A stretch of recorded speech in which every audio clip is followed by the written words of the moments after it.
Hi friends, അങ്ങനെ ഒരു പുതിയൊരു സിനിമയായിട്ട് ഞാൻ വന്നിരിക്കുകയാണ്. ഇമൻസിഫിക്കേഷൻ. പുതിയ പറഞ്ഞ അടുത്ത കാലത്ത് ഇറങ്ങിയ സിനിമ ഒന്നുമല്ല, 2022 ഇറങ്ങിയ സിനിമയാണ്. ആൻ്റോണിയോ അക്യോ ആണ് ഇതിൻ്റെ ഡയറക്റ്റ് ചെയ്തിരിക്കുന്നത്. നമ്മുടെ വിൽ സ്മിത്താണ് ഇതിൻ്റെ നായകൻ. ഈ സിനിമ എന്ന് പറയുന്നത് ഒരു ഒന്നൊന്നൊന്നൊന്നര സിനിമയായിരിക്കും. കാരണം നിങ്ങൾ കിങ് റിച്ചാർഡ് ഇദ്ദേഹത്തിൻ്റെ സിനിമ കണ്ടിട്ടുണ്ടെങ്കിൽ അതിനേക്കാളും ഒരു പടി മുന്നിൽ നിൽക്കുന്ന സിനിമയാണ്. ഈ സിനിമയുടെ ഒരു പ്രത്യേക ഇരുവൃത്തം എന്ന് പറയുന്നത് വളരെ സിമ്പിളാണ്. അടിമകളെ കൊണ്ടുപോകും, ഇംഗ്ലീഷ് വെള്ളക്കാർ അടിമകളെ കൊണ്ടുപോകാം. അവരെ കൊണ്ടുപോകേണ്ട കുറേ അധികം എന്താ പറയുക, ക്രൂസിഫൈ ചെയ്യുക, എന്ന് പറഞ്ഞാൽ അധികം കുറേ ചൂഷണങ്ങൾ ചെയ്ത് അവരെ പണി ചെയ്യിപ്പിക്കുക, അതൊക്കെയാണ് പരിപാടി. അതിന് ഇതിൽ പറയുന്നത്. പക്ഷേ ഇതിൽ ചെറിയ വ്യത്യാസം പറയുന്നത് ഇവർ അടിമയല്ല, ശരിക്കും ഈവൻ അടിമയല്ല. പക്ഷേ ഇവർ കൊണ്ടുപോയി ഇവരെ ക്രൂസിഫൈ ചെയ്യാൻ ശ്രമിക്കും. അങ്ങനെ അതിൽ നിന്നിട്ട് ഇങ്ങനെ എന്താ പറയുക, അതിൽ എങ്ങനെ രക്ഷപ്പെടാം, അതിനുശേഷം രക്ഷപ്പെടുമ്പോൾ ഉണ്ടാകുന്ന ഒരു സർവൈവൽ ത്രില്ലറൊക്കെ പറയില്ല, അതുപോലെ പറയുക രക്ഷപ്പെടുന്നു. പിന്നെ അതിനുശേഷം എങ്ങനെ അതിൽ നിന്ന് അദ്ദേഹം ഇവരിൽ നിന്ന് ഹൈഡ് പോയി അവരെങ്ങനെയാണ് അവരെ തിരിച്ചടിക്കുന്നത്, അതൊക്കെയാണ് സിനിമ. ഒരു സഭ്യം പറഞ്ഞ ഒരു ഒന്നൊന്നര സിനിമ. കാരണം ഇത്രയും മനോഹരമായൊരു സിനിമ ഞാൻ എൻ്റെ ഈ വിൽ സ്മിത്തിൻ്റെ ഇതുവരെ ഞാൻ കണ്ടിട്ടില്ല എന്ന് പറയാൻ പറ്റും. അത്രമാത്രം അടിപൊളി സിനിമയാണ്. പക്ഷേ ഈ സിനിമയിൽ ഇദ്ദേഹത്തിൻ്റെ ക്യാരക്ടർ ഒരു രക്ഷയില്ലാത്ത ക്യാരക്ടറാണ്.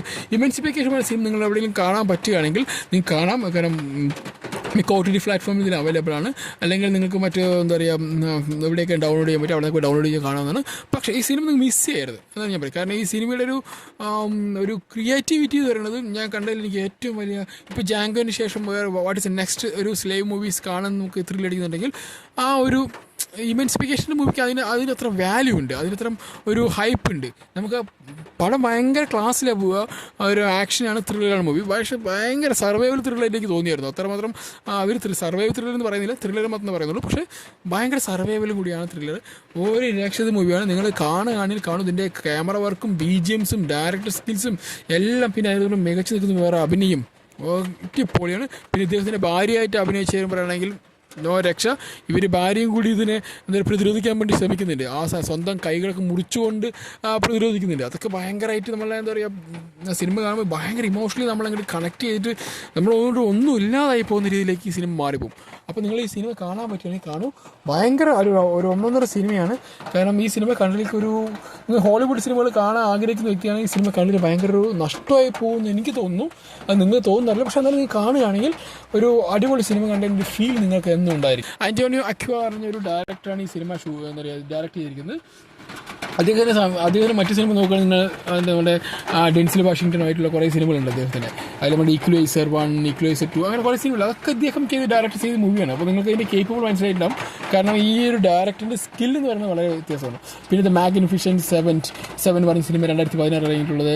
പിന്നെ tears of the sun, Saudi പേ ഒക്കെ കണ്ടിട്ടുണ്ടാവും. സൗദി പേ പറഞ്ഞൊരു സ്പോർട്സ് ഡ്രാമാറ്റിക് സിനിമയാണ്. അതൊരു ആ സിനിമയെക്കുറിച്ച് വർണ്ണിക്കാനൊന്നും പറ്റില്ല, അത്രമാത്രം ഒരു എന്താ പറയുക ഇടിപെട്ടി സാധനങ്ങളാണ്. അതുപോലെ തന്നെ വേറെ കുറേ അധികം സിനിമകൾ, ഇതിൻ്റെ കിങ് ആർതർ, അങ്ങനെ കുറേ അധികം. ഈ ഡയറക്ടർ പറഞ്ഞ ഒരു ഒന്നൊന്നര ഡയറക്ടറാണ്. കാരണം അദ്ദേഹത്തിൻ്റെ വിഷൻ എന്ന് പറയുന്നതും അത് എങ്ങനെയാണോ അദ്ദേഹത്തിൻ്റെ വിഷൻ, ആ വിഷനേക്കാളും ഒരു പാടി മുന്നിലാണ് ഈ സിനിമയുടെ ഔട്ട്പുട്ട് എന്ന് പറയുന്നത് എപ്പോഴും. അത് തന്നെയാണ് ഇമൻസിഫിക്കേഷൻ സിനിമ കാണുമ്പോൾ എനിക്ക് തോന്നി. കാരണം എനിക്കതിൽ ഇഷ്ടപ്പെട്ടത് പറയുമ്പോൾ അവർ ഉപയോഗിച്ചിരുന്ന കളർ ടോണും പിന്നെ അതിലേക്ക് അവരുടെ ഒരു മ്യൂസിക്, ഹഠാരപ്പെട്ട മ്യൂസിക് ഉണ്ടോ, ഒരു രക്ഷയില്ല. പിന്നെ അതിൻ്റെ സ്ക്രീനിങ് പറയണത്, ആ ഓരോ ഫ്രെയിംസും ഓരോ എന്താണ് പറയേണ്ടത് അറിയില്ല. പക്ഷെ നല്ല ക്രിയേറ്റീവായിട്ട് ചെയ്ത സിനിമയാണ്. അതുപോലെ തന്നെ നമ്മുടെ വിൽ സ്മിത്തിനെ മാക്സിമം ചൂസ് ചെയ്ത സിനിമയാണ്. കാരണം അത്രമാത്രം അദ്ദേഹത്തിനെ എങ്ങനെയൊക്കെ അദ്ദേഹത്തിൻ്റെ ആക്ടിങ് സ്കില്ലിൽ പുറത്തെടുക്കാൻ പറ്റുമോ അത്രമാത്രം അതിന് ചൂഷണം ചെയ്ത് അദ്ദേഹത്തിൻ്റെ എല്ലാ സ്കില്ലും പുറത്തെടുത്തൊരു സിനിമയും കൂടി ആയിട്ടാണ് എനിക്ക് തോന്നി. കാരണം കിങ് റിച്ചാർഡ് പറഞ്ഞ സിനിമ നമ്മൾ കണ്ടിട്ടുണ്ടാവും. അതിൽ ഓസ്കാറൊക്കെ അടിച്ചുകൂട്ടിയ സിനിമയാണ്.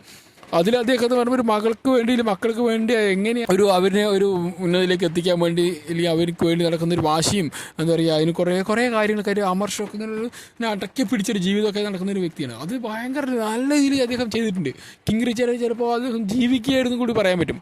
അതേപോലെ തന്നെയാണ് ചിലപ്പോൾ അതിനേക്കാൾ ഒരു പടി മുന്നിൽ നിൽക്കുന്ന ഒരു സിനിമയാണ്. കാരണം നിങ്ങൾ ജാങ്കോ പോലുള്ള സിനിമയെല്ലാം കണ്ടിട്ടുണ്ടെങ്കിൽ നിങ്ങൾക്ക് മനസ്സിലാക്കാൻ പറ്റും.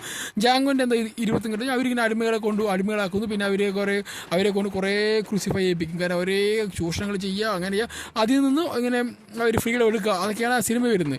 ഓക്കെ, അതിൻ്റെ ക്രിയേറ്റിവിറ്റിയും പറയുന്നത് വളരെ വ്യത്യസ്തമാണ്. പക്ഷേ ഇതിൽ വരുമ്പോൾ അതേ തന്നെയാണ്. പക്ഷേ ഇതിൽ ഇവർ അടിമകളല്ല. ഒരു കണക്കിന് ഇവർ ഈ കുറേ പേര് അടിമകൾ ഉണ്ടെങ്കിൽ പോലും ഈ നായകന്മാരുടെ അടിമയൊന്നുമില്ല. പക്ഷേ ഇയാളെ കൊണ്ടുപോകും. എന്നിട്ട് ഇദ്ദേഹം ഒരു കോൺവെർസേഷൻ വെച്ച് ഇയാൾ മനസ്സിലാക്കുന്നു ഇയാൾ അടിമകളല്ല എന്ന് മനസ്സിലാക്കുന്നു. പിന്നെ അയാൾ അടിമകളല്ലെങ്കിലും അദ്ദേഹം അവിടെ നിന്ന് പുറത്ത് ചാടും എന്നൊരു കോൺഫിഡൻസിലാണ് അദ്ദേഹം ഇവിടെ നിന്ന് പോകുന്നത്. കാരണം അദ്ദേഹത്തിൻ്റെ ഫാമിലിയാണ് അയാളുടെ ഏറ്റവും വലിയ ബേസ് എന്ന് പറയുന്നത്. അപ്പോൾ അത് അദ്ദേഹത്തിന് ആ ഫാമിലിക്ക് വേണ്ടി ജീവിച്ച് പോരാടി മരിക്കുക എന്നൊരു വലിയൊരു ഒരു ലക്ഷ്യത്തോടെ നടക്കുന്ന വ്യക്തിയാണ്. അപ്പോൾ അദ്ദേഹത്തിൻ്റെ ഫാമിലിൻ്റെ അപ്പുറം വേറൊരു സാധനം എത്തിയില്ല. അപ്പോൾ അതിനുവേണ്ടി ഇദ്ദേഹത്തിനെ ക്രൂസിഫൈ ചെയ്യുന്ന സമയത്ത് തന്നെ ഇദ്ദേഹം എങ്ങനെ ഇന്ന് പുറത്ത് ചാടാമെന്ന് ആലോചിക്കും. അപ്പോൾ ആ സമയത്ത് ഒരു 4 പേരെ കിട്ടും. അപ്പോൾ അവരുമായിട്ട് ഒരു അലയൻസൊക്കെ ആയിട്ട് അവരുമായിട്ട് 4 പേരും കൂടി പുറത്തിറങ്ങും. അതിലെല്ലാവരും മരിക്കും. പക്ഷേ അവസാനം വെച്ചിട്ട് ഇദ്ദേഹം തന്നെയാണ് പിടിക്കാൻ നോക്കുന്നത്. പക്ഷേ ഇദ്ദേഹം ഓരോ സമയങ്ങളിലും അടുത്തും കിട്ടിയില്ല എന്ന മട്ടിൽ പോവും. അവസാനം ഇദ്ദേഹം അതിന് രക്ഷപ്പെടുന്ന രീതിയൊക്കെയാണ് ഭയങ്കര ക്യൂട്ട്. പക്ഷേ അതിനൊക്കെ എങ്ങനെ എടുത്തിരിക്കുന്നു. പിന്നെ ഇതിൽ അടിപൊളി ഒരു വില്ലൻ കഥാപാത്രം ചെയ്തിരിക്കുന്ന വ്യക്തിയും ഭയങ്കര ക്ലാസ്സിയാണ്, ഭയങ്കര സൂപ്പറാണ്. അദ്ദേഹത്തിൻ്റെ ആക്ടിങ് പറയുന്നത് ഓസമാണ്. പിന്നെ അദ്ദേഹത്തിനൊക്കെ വളരെ മികച്ച രീതിയിൽ അദ്ദേഹത്തിനൊക്കെ ഒരു എന്താ പറയുക, കാരണം ഇദ്ദേഹം എങ്ങനെ അയാളെ ആ ഒരു വില്ലനെ തിരിച്ചടിക്കുന്നതൊക്കെ ഭയങ്കര വ്യത്യസ്തമായ രീതിയിലാണ് ചെയ്തിരിക്കുന്നത്. പിന്നെ അതിനുശേഷം ഇദ്ദേഹം ഒരു ആർമിയുടെ ഭാഗമാകുന്നു. ആർമിയുടെ ഭാഗം പറഞ്ഞാൽ ഇത്തരം ആർമികളുണ്ട് അവർക്ക്. അപ്പോൾ ഇത്തരം ആർമികളുടെ ഒരു NGO പോലുള്ള സംഭവമാണോ, അങ്ങനെ ഒരു ഭാഗമാകുന്നു, ഒരു ആർമിയുടെ ഭാഗമായി മാറുന്നു. അതിനുശേഷം ഇദ്ദേഹം അവർക്ക് വേണ്ടി പിന്നെ ജീവിക്കുന്നു.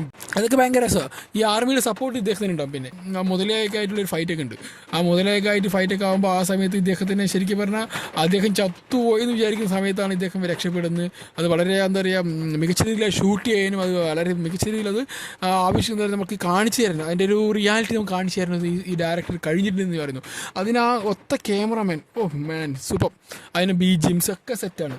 പിന്നെ അതിനുശേഷം അദ്ദേഹം അങ്ങനെ ആ ആർമിയുടെ ഭാഗമായി പിന്നെ അതിനുശേഷം എങ്ങനെ തിരിച്ചടിക്കുന്നു, പിന്നെ അയാൾ എന്ത് ചെയ്യുന്നു, അയാൾ എങ്ങനെ അയാളുടെ ഫാമിലിയിലേക്ക് എത്തിപ്പെടുന്നു, എന്തൊക്കെയാണ് സിനിമയുടെ ഭാഗം വരുന്നത്. അതോടെ ഒരു സിനിമ അവസാനിക്കുന്നുണ്ട്. Okay, thank you, bye, see you. അടുത്ത സിനിമയായിട്ട് വരുന്നവരെ ഗുഡ് ബൈ.